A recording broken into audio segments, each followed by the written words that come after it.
La sainteté dans le langage. La sanctification dans le langage. Pour que la sainteté soit totale. Amen. Suite. Donc, dans Proverbe 28, verset 23, il est dit, celui qui reprend les autres trouve ensuite plus de faveur que celui dont la langue est flatteuse. Il ne faut pas avoir une langue de mensonge. C'est ce qu'on appelle la langue de flatteur. Elle est flatteuse. Elle flatte, elle trompe, elle mange. Elle n'est pas véridique. Ta langue n'est pas dans la vérité. C'est pas bon. Il faut avoir la langue véridique et non pas flatteuse. Alléluia! Alléluia! En agissant dans la vérité, en parlant dans la vérité, tu te sanctifies dans ton langage. C'est ça, Zadok? C'est ça, non? Acclame Jésus pour toi-même. Acclame Jésus pour Zadok. Amen. Et puis, Proverbe chapitre 29, verset 5, qui est pour l'instant le dernier que je vais vous donner, pour se sanctifier dans le langage, parce que l'on pêche beaucoup dans le langage. Un homme qui flatte son prochain tend un filet sous ses pas. Quand tu mens ton prochain, là, tu lui tends un filet sous ses pas. Déclare Proverbe, le livre de Proverbe chapitre 29, verset 5. Un homme qui flatte son prochain et tend un filet sous son plat. C'est pas bon. Le mensonge, la tromperie, tu tends un filet sous ses pas. C'est pas bon. Et tu dis que tu cherches le ciel. Tu dis que tu es chrétien. Mais tu es chrétien comment maintenant? Dis-moi un peu. En quoi consiste la chrétienté? C'est de flatter les gens? C'est de tromper les gens? Dans le langage? Non. Tout cela nous empêche d'être exaucés.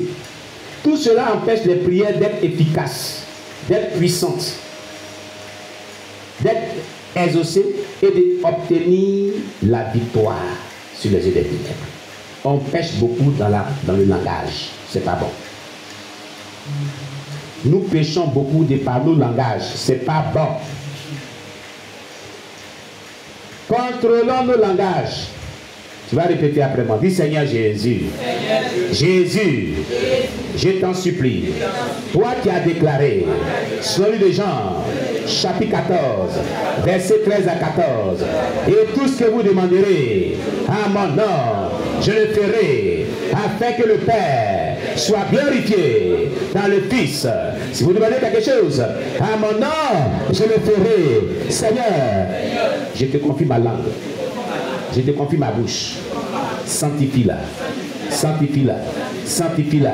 Sanctifie ma langue. Au nom de Jésus. Seigneur, purifie ma langue. Au nom de Jésus. Et que tout propos, toute parole qui n'est pas ta gloire, quitte ma langue. Quitte ma langue. Quitte ma langue. Au nom de Jésus. Quitte ma langue. Quitte ma langue. Quitte ma langue. Au nom de Jésus. Aide-moi à vivre selon ta parole.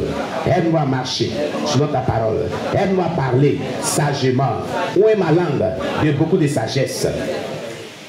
Depuis ma langue, des propos qui compromettent le salut de mon âme. Seigneur, au nom de Jésus. Seigneur, lave ma langue et ma bouche des propos qui ne t'honorent pas et qui compromettent le salut de mon âme. Au nom de Jésus, sanctifie mon langage. Au nom de Jésus, sanctifie mon langage. Au nom de Jésus, à partir d'aujourd'hui, je ne vais pas être fanfaron. Au nom de Jésus, je refuse d'être fanfaron. Au nom de Jésus, mets tes paroles dans ma bouche toutefois que je dois parler à mon prochain. Au nom de Jésus. Mets tes paroles dans ma bouche toutefois que je dois parler à mon prochain. Au nom de Jésus. Alléluia.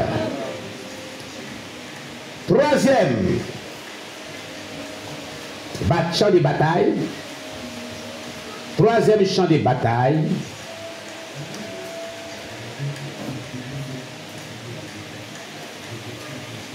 Sur lequel le diable attaque beaucoup des enfants de Dieu. Amen.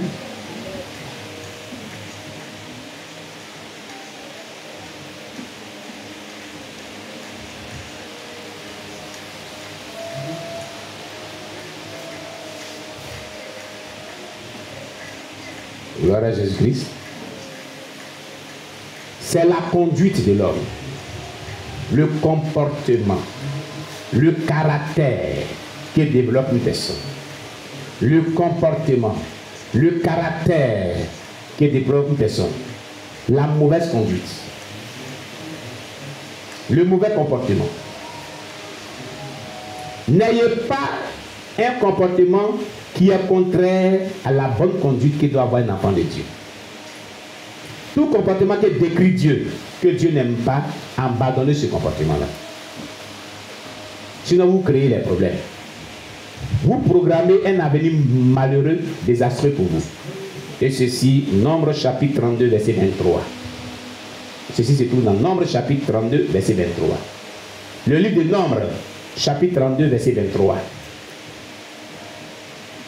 Vous prenez le livre de Nombre, chapitre 32, verset 23.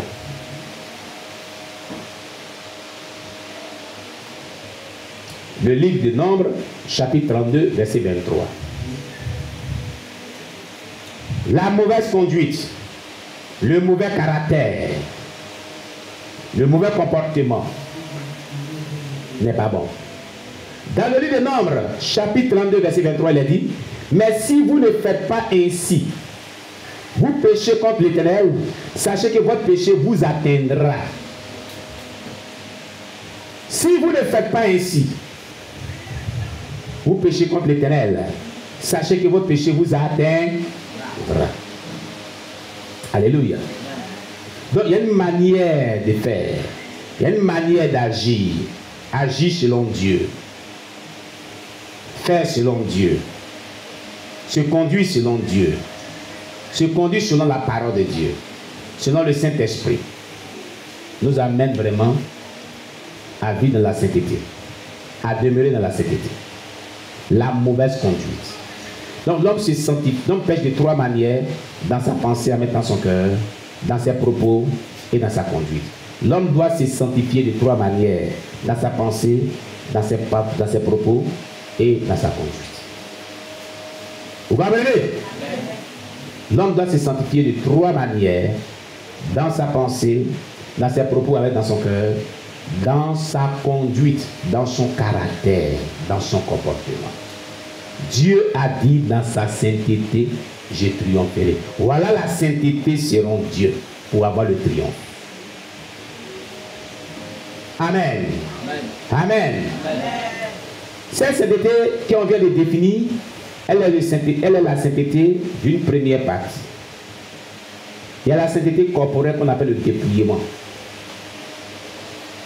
des parures extérieures et l'habillement d'essence. C'est la deuxième partie de la sainteté selon Dieu. Et aujourd'hui, pour les chrétiens dépouillés, ils sont corrects là-dedans. Plusieurs sont bien dépouillés du haut en bas. Mais le problème qu'ils ont aujourd'hui, c'est de cette sainteté qui vient de parler là. Sainteté dans la pensée, sainteté dans le cœur et de la pensée, sainteté dans le langage, sainteté dans la conduite.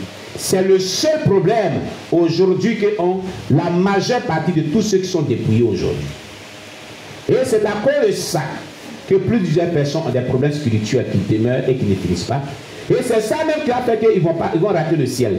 Et il faut vraiment, si tu es déjà dépouillé de corps, de tout ce qui est paru extérieur, et tu habites de manière décente, il faut vraiment faire tout pour que tu te sanctifies dans ta pensée, et dans ton cœur, dans ton langage, et dans ta conduite de tous les jours.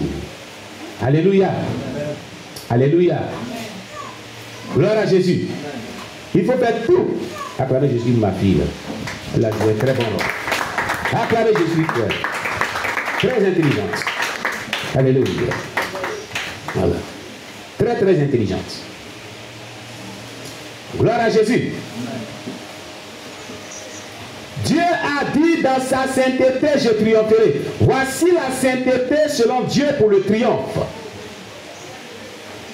Commence par le dépouillement qui t'est dépouillé, mais cette sainteté dans ta pensée, en mettant dans ton cœur, dans ton langage et dans ton caractère. Là. Il faut que tu réussisses cela. C'est là que le diable te fatigue beaucoup. Tu comprends à partir d'aujourd'hui?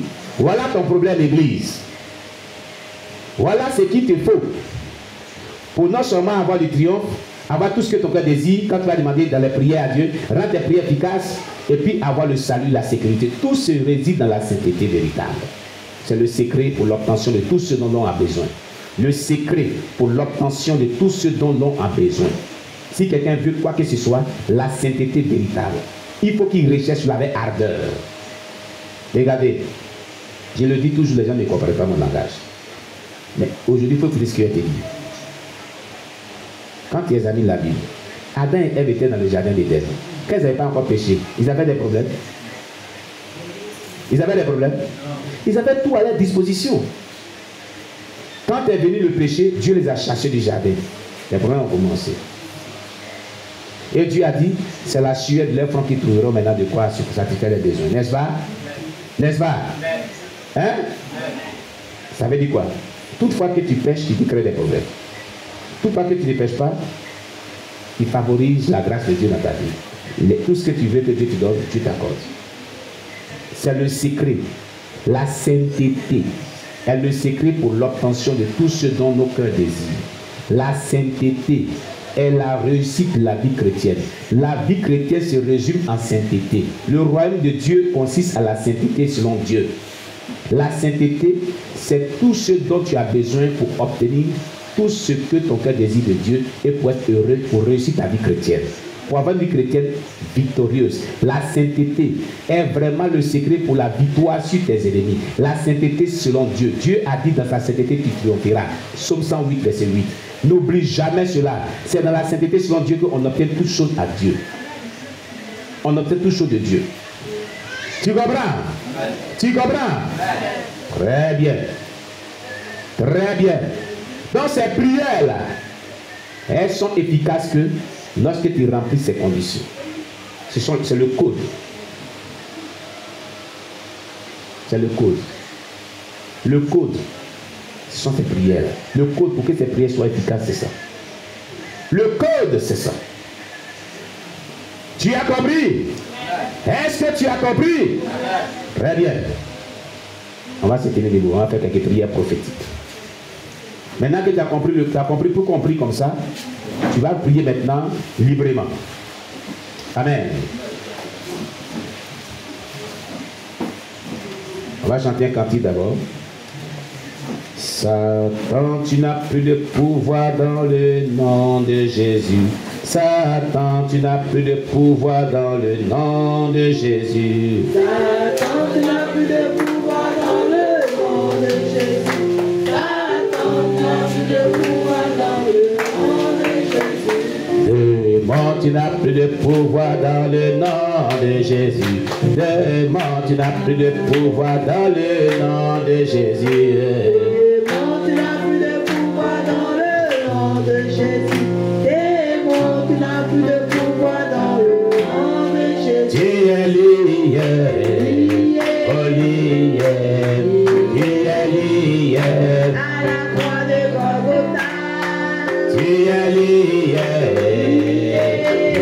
lié, tu es lié. À la croix de Golgotha. Tu es écrasé, écrasé, tu es écrasé. Tu es vaincu.